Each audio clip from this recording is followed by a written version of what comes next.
మార్కెట్లో చూసుకుంటే జనరల్గా మేనేజ్మెంట్స్ రకరకాలు ఉంటాయండి. Autocratic, bureaucratic, different styles, different ప్రొడక్ట్స్కి డిఫరెంట్ స్టైల్స్ ఉంటాయి. అయితే జనరల్గా ఏజెంట్ ఎక్స్పీరియన్స్ కానీ మేనేజ్మెంట్ ఎక్స్పీరియన్స్ ఇప్పుడు కూడా ఇద్దరికి మంచి డిఫరెన్స్ ఆఫ్ ఒపీనియన్ ఉంటుంది. మంచిదే, as long the opinion is positive, it is correct అండి. మీరు ఎండీ కానీ, చైర్మన్ కానీ, డైరెక్టర్స్ కానీ ఎంత ఎఫర్ట్స్ తీసుకుంటారంటే మనందరినీ వాళ్ళ పిల్లల్లాగా, ఫ్యామిలీ మెంబర్స్లా చూసుకుంటారు. చాలామంది నేను దాదాపు 200-300 కంపెనీలు చూశాను. ఒక 10-15 కంపెనీలు మెంటర్ చేస్తున్నాను.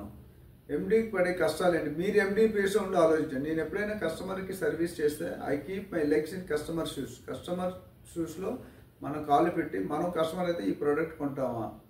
ఇక్కడ మేజర్గా మార్కెట్లో సేల్స్ డౌన్ ఉంటారండి. సేల్స్ ఎప్పుడు డౌన్ ఉండదండి. అయితే బయర్ సైడ్ ఉంటుంది లేదా seller side. Market is always there. చాలాసార్లు చెప్పాను, రోటీ కపడా మకాన్.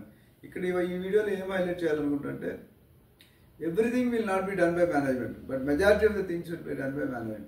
Most of the MDs, CMDs ఎప్పుడు చూసినా వాళ్ళు మీరు మీటింగ్ కోసం నన్ను పిలుస్తారు, ట్రైనింగ్ కోసం, subject expert and motivation training కోసం పిలిచినప్పుడు వాళ్ళు ఒకటే అంటారండి, నా టీము 200 మంది ఉన్నారు, 300 మంది ఉన్నారు, కానీ సేల్స్ చేయలేకపోతున్నారు, మేము అన్ని ఫెసిలిటీస్ ఇస్తున్నాం.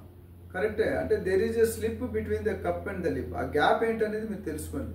ఇప్పుడు ఎండీ ఉన్నారనుకోండి, ల్యాండ్ ఎక్వైర్ కంపెనీ ఫామ్ చేస్తారు, ల్యాండ్ ఎక్వైర్ చేస్తున్నారు, నెగోషియేట్ చేస్తున్నారు, డెవలప్మెంట్స్ చేస్తున్నారు, పర్మిషన్స్ తెప్పిస్తున్నారు, మీకు కమిషన్స్ ఇస్తున్నారు, సైట్ విజిట్స్ అరేంజ్ చేస్తున్నారు, కొంతమంది ఫుడ్ కూడా పెడుతున్నారు, టీ స్నాక్స్ పెడుతున్నారు. ఏ విషయంలో కూడా మేము లెట్ డౌన్ చేయట్లేదు.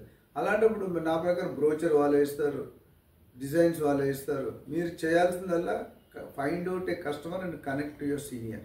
అంటే నేను చెప్పేది 10-20% మనం చేస్తే 80% మన కంపెనీ చేసి పెడుతుంది. సో ఆ అడ్వాంటేజ్ మనం పాజిటివ్గా వాడుకుంటే మేనేజ్మెంట్ నాకేమి ఇచ్చారు, వాళ్ళు ఏసీ రూమ్లో కూర్చుంటారు అనేకంట, వాళ్ళు ఏసీ రూమ్లో కూర్చున్నారంటే మీలా కష్టపడే ఏసీ రూమ్కి వెళ్ళుంటారు. మీరు కూడా వెళ్ళడానికి ట్రై చేయండి, తప్పులేదు. వాళ్ళు సంపాదిస్తున్నారా లేదానికి అనవసరం. మనకెంత వస్తుంది, మనం ఎన్ని డీల్స్ చేయగలుగుతాం, ఎన్ని సైట్ విజిట్స్ చేయగలుగుతాం, నేను ఎక్కడ లోపం ఉంది, అప్గ్రేడ్ చేసుకోండి స్కిల్స్, టెక్నాలజీని అప్గ్రేడ్ చేయండి, మేనేజ్మెంట్తో మంచి టర్మ్స్ మెయింటైన్ చేసుకోండి, మీ టీమ్ మెంబర్స్తో మంచి టర్మ్స్ మెయింటైన్ చేసుకోండి.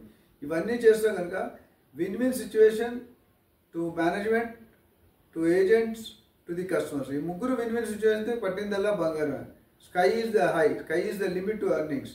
అర్నింగ్స్ అనేది ఒక లేదని, ఒక ఇంత అని లేదు, 1 లక్ష అని 2 లక్షలు లేదు. మీరు ఎంత అనుకుంటే అంత. కాకపోతే దానికి వెనకాల రివర్స్ గేర్లో మీరు ప్లాన్ చేసుకోవాలి.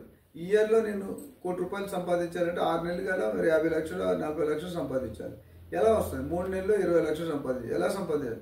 20 లక్షలు రావాలంటే మీకున్న ప్లాట్ సైజ్ 2 లక్షలు, 3 లక్షలు కమిషన్ వస్తే కనీసం 3-4 డీల్స్ చేయాలి. డీల్స్ చేయాలని నేను చెప్పాను.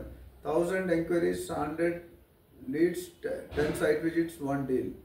ఇది ప్రాసెస్. దీన్ని బట్టి మీరు చూసుకొని మీరు డిసైడ్ చేసుకుంటే వీళ్ళని వాళ్ళని బ్లేమ్ చేసుకుంటూ, గాసిపింగ్ చేసుకుంటూ రావాలి. మీ పని చేసి you should be focused. Focus ఎంత ఉండాలంటే మీ గురి తప్పకూడదండి. అర్జునుడు గురి ఎట్లా ఉంటుందో తెలుసు కదా మీకు, అలా ఉండాలి గురి. సో మీ గురి అట్లా ఉందనుకోండి, మీరు అనుకున్నదల్లా సాధిస్తారు. నేను అనుకున్నదే సాధించాను దేవుడి దయ వల్ల. నేను అనుకున్న టైం కంటే ముందు సాధించాను. మీరు కూడా నేను చేయడం, మీరు ఇంకా ఎక్కువ మీరు ఎంగేజ్గా స్టార్ట్ చేశారు. You are more lucky to be in real estate. So సంపాదించాలి అనుకుంటే ఈ టిప్ని మీరు ఫాలో అవ్వండి. మీకు డబ్బులు లేకపోతే నన్ను అడగండి. Thank you.